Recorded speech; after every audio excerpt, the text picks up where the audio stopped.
India ने भाई board के ऊपर 515 रन लगा के बंगाल टाइगर्स के धुएं निकाल दिए। भाई 12 साल हो चुके हैं इंडिया को होम ग्राउंड के अंदर कोई नहीं हरा सका। सिना कंट्रीज ने कोशिश कर लिया, ऑस्ट्रेलिया ने कोशिश कर लिया, वेस्ट इंडीज ने कोशिश कर लिया, इंग्लैंड ने कोशिश कर लिया, जो कि बैस बॉल के नारे लगाता था उसको जैज बॉल का नारा लगवा के वापस भेज दिया। तो बांग्लादेश की क्या औकात है भाई, 515 रन चेस करना कोई हालाजी का वाड़ा है। 150 स्कोर के ऊपर 4 आउट कर दिया बांग्लादेश के, और अभी 350 स्कोर चाहिए। जसप्रीत बुमराह टैलेंटेड बंदा भाई पड़ा हुआ है, वो कहां भी इनको करने देगा। और अगर इंडिया की बैटिंग लाइन की बात करें, एक ही टेस्ट मैच के अंदर 3 सेंचुरीज।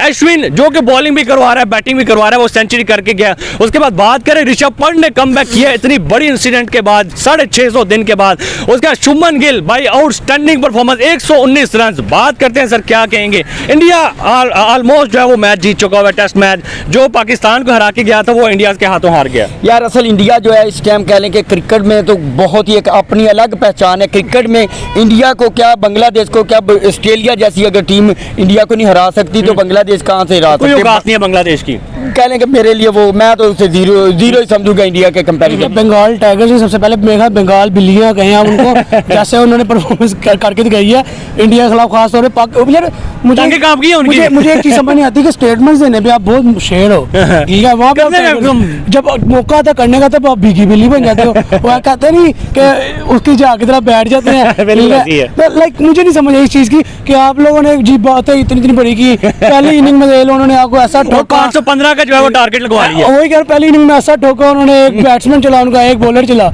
उठा के ले गया आपकी पूरी टीम को।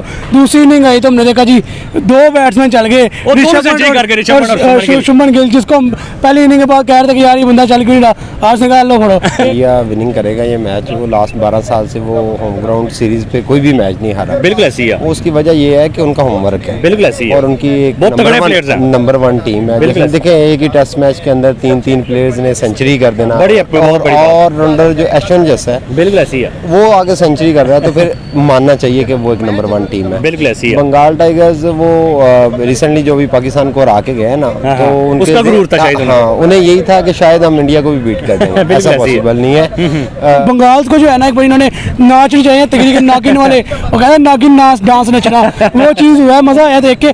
बाकी जहाँ तक रही आपकी बात के 515 का टारगेट दे दिया पहले मैच के अंदर ही, और 150 पे 4 आउट है, और 150 पे 4 आउट है, 350 स्कोर पड़ा है। बिल्कुल ठीक है, मुझे नहीं समझ में आ रही, मुझे लग रहा है कि बंगाल को यहाँ आज कहते हैं चाहिए यार खत्म करो। बड़ी इतनी बेइज्जती काफी है, ठीक है यार, बेइज्जती से बड़ा और क्या चीज है कि आपको आप उन्होंने अपने घर में इनवाइट किया, ऊपर से आप स्टेटमेंट देके जा रहे हो, और जाकर उन्होंने आपको पहली इनिंग में ऐसा तो है, दूसरी इनिंग में बहुत ज्यादा धोकर रख दिया। मजा आया यानी कि इंडिया की तरफ से मैच देने का और बंगालियों की माँ देने का। मतलब कि 12 साल से उनको कोई नहीं हरा पाया। Australia, West Indies, England baseball जैसे जो है वो हार के जा रहे हैं, तो बांग्लादेश के माइंड में आप ही कह सके ये हरानी वाली बात। यही तो बात है ना कि इंसान जब ओवर कॉन्फिडेंट हो जाता है ना, तब उसको फिर मुंह की खानी पड़ती है। पाकिस्तान के खिलाफ वो कॉन्फिडेंट थे, नजर आए, लेकिन जब उन्होंने पाकिस्तान को हराया वो ओवर कॉन्फिडेंट हो गया, इंडिया के सामने पेश हो गए। तो फिर ओवर कॉन्फिडेंट होने का नतीजा जो होता है वो यही होता है कि आप मुंह के ऊपर गिरते हो, मुंह सर फड़वाते हो अपना, और आज फाड़ा उन्होंने पकड़ के। मुझे ये बताइए, ऋषभ पंत 650 दिन के बाद कमबैक किए, आते साथ सेंचुरी दाग दिया। भाई जो भी इंडिया का कमबैक करता है स्ट्रॉन्गेस्ट एवर कमबैक कर जाता है। एक होता है सेट बैक करना, सेट बैक करे ना समझ में आता है, लेकिन कम बैक होता है ऋषभ पंत जैसा। कहीं पे भी उसने अपनी इंजरी के बाद आईपीएल के अंदर कम बैक किया, उसने वहाँ पे कैप्टनसी करके दिखाई। T20 में क्या वहाँ पे जबरदस्त, उसने वहाँ पे बताया कि मैं कमबैक करके आया हूँ इंजरी के बाद। T20 वर्ल्ड कप में उसने कमबैक किया किस्म का, काफी टाइम के बाद इंटरनेशनली खेलना, तो उसने वहाँ पे परफॉर्मेंस दिखाई। अब यहाँ पे कमबैक है तो मैं कहता हूँ क्या बात है, मजा आया। पहली इनिंग में अनफॉर्चुनेटली नहीं चल पड़ा, आई थिंक 19 स्कोर का किया था, लेकिन दूसरी इनिंग में उसने सही कसर निकाली 109 करके। बिल्कुल ऐसी है, मजा आया। और लास्ट में 30+ करके गया था है, लेकिन अब इंडिया ने प्रूव कर दिया कि भाई इंडिया को होम ग्राउंड में हराना हालाजी का। इंडिया को होम ग्राउंड में छोड़िए, आप कहीं पे भी, आप लॉर्ड्स में चले जाए, आप सिडनी में चले जाए, आप मेलबर्न में चले जाए, आप पाकिस्तान के स्टेडियम से ले, आप कहीं पे भी चले जाए, एशियन स्टेडियम हो चाहे अमेरिकन स्टेडियम हो, इंडिया को इतना आसान ही हराना। ऑस्ट्रेलिया जैसी साइडें जो है इंडिया से मुकाबले गाड़ी होती हैं, मुकाबला हो रहा था ऑस्ट्रेलिया जैसी साइड का, तो बंगालियों का, फिर अफगानिस्तान का, पाकिस्तान का, यूएसए का, नेपाल का, इनका तो मुकाबला ही नहीं है उनके साथ। मुकाबले होते हैं जो आपके लेवल की चीजें हों। जैसे अब ऑस्ट्रेलिया की टीम है जहाँ पे हमने इंग्लैंड के खिलाफ देखा, उन्होंने 316 स्कोर, ट्रेविस हेड जैसे अकेले बंदे ने खड़े होकर 150 मार दिया। ये ऑस्ट्रेलिया की साइड है, यानी कि एक बंदा खड़ा हो गया तो आपके पूरा मैच को खा गया। अब इंडिया का मुकाबला उनके साथ समझ में आता है, बल्कि इंडिया का नहीं उनका मुकाबला इंडिया को समझ आता है, क्योंकि इंडिया की तो देखिए हम 1-2 प्लेयर ही खड़े होते हैं 500 का टारगेट मार लिया। आज देखिए 2 प्लेयर ही खड़े हैं, पिछली कल की लीड थी 250 की लीड थी, आज 2 प्लेयर खड़े हैं, दोनों सेंचुरी की है और 515 का 16 का टारगेट दे दिया। ये चीज है, मतलब पहला जीत गया इंडिया, अब आगे 3 देखने का व्हाइट वॉश होता है कि नहीं होता? 3 का देना मेरे ख्याल से पहला और आखिरी एक ही चीज है, first impression is last impression. पहला बंगाली बुरे तरीके से आ रहा है पहला, हालांकि इंडिया के ये एक कहने की रवायत है, हिस्ट्री में माना जाता है कि इंडिया पहला मैच अपने मेहमान नवाजी में देता ही देता है, लेकिन इस बार नहीं दिया। इस बार स्टेटमेंट की वजह नहीं दिया। इंग्लैंड ने पहला मैच जीतने के बाद स्टेटमेंट दी थी, अगले उन्होंने दोनों कंसेक्टिव ठोके थे, ठीक है, इन्होंने पहले मैच से पहले स्टेटमेंट दी तो पहले ही ठोक गया, अगले तो बड़ी दूर की बात। ऋषभ पंत के बारे में क्या कहेंगे? 650 दिन के बाद कमबैक किया, आते साथ सेंचुरी डाल दी पहले। यही बात ना, अगर उसको गैप मिला है ना तो देखिए उसने अपनी परफॉर्मेंस अपने बैट से मनवाया है। बिल्कुल ऐसी है, यही चीज है कि जो अच्छा प्लेयर होता है अगर गैप लेता है ना तो जो कम बैक करता है तो अपना बैट मनवाता है। बिल्कुल ऐसी है। उसने शो ऑफ करवाया कि यार जो अगर मैं पीछे रहा हूँ कुछ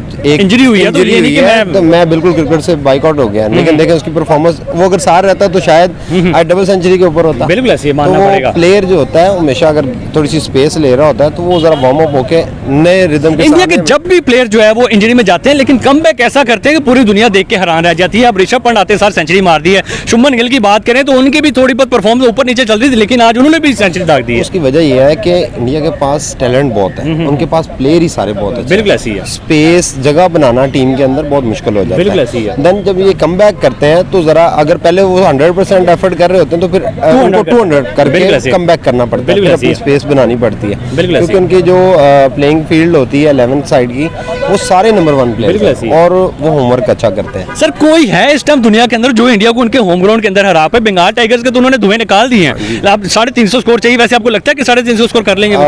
6 विकेट रहेंगे। देखें बांग्लादेश तो ये कभी भी पॉसिबल नहीं है कि ये इसको दोबारा इंडिया को बीट करे, क्योंकि विकेट्स गिर गई हैं। कल 5वां दिन चौथा दिन है तो कल इंशाल्लाह ना वो वैसे ही इंडिया इसको टी ब्रेक से पहले जनाब काम वो कर देंगे, टी तक हो जाएगा या वो लंच तक, हाँ जी, वो दोनों सेशन एक सेशन फ्री कर देंगे। तो बात ये है कि लेकिन इंडिया ने वो कंसिस्टेंटली वर्क कर रहा है, उसका बोर्ड वर्क कर रहा है, उसके प्लेयर्स काम कर रहे हैं, डोमेस्टिक उसका बहुत अच्छा है, वो क्रिकेट को टाइम दे रहे हैं, इसीलिए वो हर इवेंट के ऊपर वो नंबर 1 पे है। 2024 से लेके जब से स्टार्ट हुआ कोई हरा ही नहीं पा रहा है इंडिया को, जिस मर्जी टूर्नामेंट में चले जाओ। सर देखें उसकी वो उनकी एफर्ट्स है ना, उन्होंने प्रैक्टिस की हुई है, उसके ऊपर होमवर्क किया हुआ है। वो 2 साल 4 साल पीछे अगर कुछ थोड़ा सा रहा है प्रॉब्लम, लेकिन उन्होंने कम बैक किया है। अब किसी को भी कोई भी, मेरा नहीं ख्याल कि जो जितने भी अभी कंट्रीज हैं कोई जाके इनको घर के अंदर इंडिया को बीट कर सकता है। ना सीना कंट्रीज के अंदर ना एशिया के अंदर कोई भी नहीं है, किसी के अंदर भी। इंडिया एक नंबर 1 टीम है और ये आने वाले 2 से 3 साल तक मजीद नंबर 1 तक नजर आ रही है, जिस तरह का उनका होमवर्क नजर आ रहा है। असल बात ये है कि जो अभी जो नया उनका टैलेंट है ना, वो जब आगे परफॉर्मेंस दे रहा है ना तो ऑटोमेटिकली आपको नजर आता है कि यार उन्होंने वाकई बिल्कुल ऐसी है सर। तो सर क्या आपको लगता है कि इसका सारा क्रेडिट जो है वो सिर्फ और सिर्फ रोहित शर्मा को जाता है? गौतम गंभीर कह रहा, पहले तो राहुल द्रविड़ कोचिंग कर रहे थे, अब गौतम गंभीर जो है वो कोचिंग कर रहे हैं, उसके बाद जो है वो रोहित शर्मा कैप्टनसी कर रहे हैं। तो लगता है कि इनकी वजह से जो है वो इंडिया जो है वो डेफिनेटली जो कोचिंग होती है वही आपको ट्रेन करवा रहा होता है। जो राहुल द्रविड़ है वो तो बहुत ही अच्छा प्लेयर है ना, गौतम गंभीर तो अभी रिसेंटली है लेकिन वो एक अच्छा प्लेयर है। लेकिन बात यह है कि जब आपके पास टैलेंटेड लोग होते हैं ना तो फिर कोच भी एग्रेसिव मूड में खड़ा होता है। राहुल द्रविड़ बहुत ही अच्छा अपनी क्लास का, बहुत ही आउट क्लास है। उसी के दौर में तेंदुलकर रहा है, बिल्कुल ऐसी है, वीरेंद्र सहवाग रहा है, धोनी रहा है। अब ये अब उसको आप डिनाई नहीं कर सकते कि उसने एफर्ट नहीं किया। राहुल द्रविड़ बहुत ही अच्छा प्लेयर है, लेकिन बात ये कि अब गौतम गंभीर को एक अच्छा प्लेटफॉर्म और एक अच्छी टीम मिल गई, बिल्कुल ऐसी है, नया टैलेंट मिला। अब वो आगे गए कि डेफिनेटली उसका रोल है, लेकिन प्लेयर भी एफर्ट कर। बिल्कुल। सर मेरा लास्ट क्वेश्चन आपसे ये कि इंडिया ये 2024-25 सभी कब तक आपको लगता है कि भाई अनबीटेबल ही रहने वाला है, या इनकी सेंचुरी ही चलने वाली है? 2026-27 तक ये नजर आ रहा है कि इसको कोई बीट नहीं करेगा। इंडिया का जिस तरह का होमवर्क अभी नजर आ रहा है, ये 2 से 3 साल कंटिन्यू इसी तरह नंबर 1 पे ही रहेगा। T20 फॉर्मेट हो, ओडीआई हो, टेस्ट हो, कोई भी हो, इनके पास भी नहीं है, इनके हर मैदान में हुआ। इस टाइम इंडिया बॉलर की और बैटिंग लाइन की दोनों तरफ देख लें, उनकी बहुत ज्यादा लोग सेंचुरी कर गए हैं। शुभमन गिल क्या बात, उनकी 119 स्कोर, ऋषभ पंत 109 स्कोर, क्या कहेंगे भाई, बड़ा जबरदस्त कमबैक किया उन्होंने, 515 रन, बहुत बड़ा। असल उन्होंने पाकिस्तानी टीम वाला भी बदला ले लिया। अच्छा, उनके अंदर से जो माइंड में था, जो चीजें चल रही थी कि इंडिया को हम ये कर देंगे, इंडिया में वो कर देंगे।